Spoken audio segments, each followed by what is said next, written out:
In this video, I'm going to show you how you can specify different revenue accounts in your billing methods. And to do that, we're going to go to Freight Billing. And we're going to go to Maintenance, Billing Method / Revenue Account Setup. And the screen that comes up, we're only going to focus on the left-hand portion of the screen.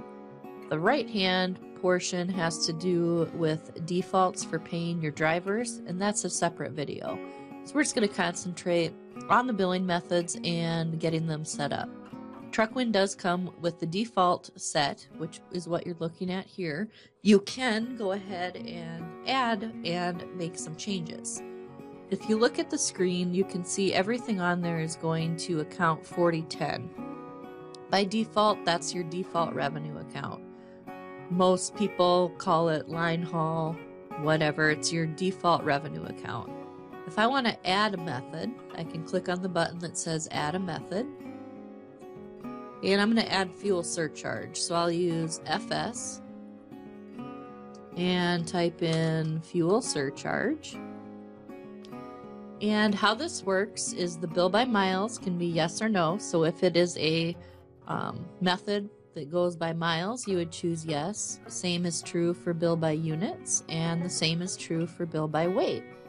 A lot of people will have two fuel surcharges set up, one to be billed by mile and one as a flat rate. I'll go ahead and do a per mile rate on this one.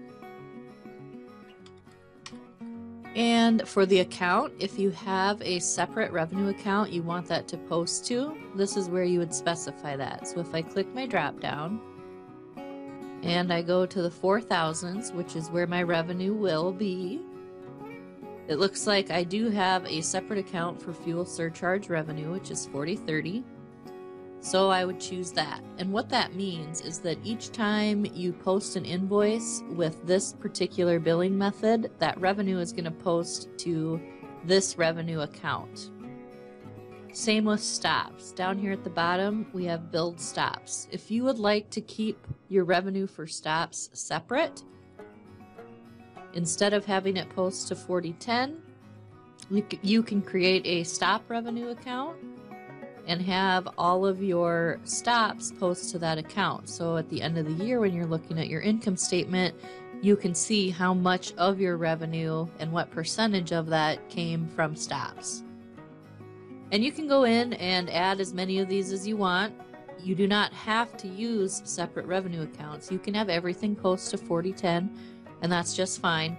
It's if you want to separate it out, that's when you would choose your separate revenue accounts.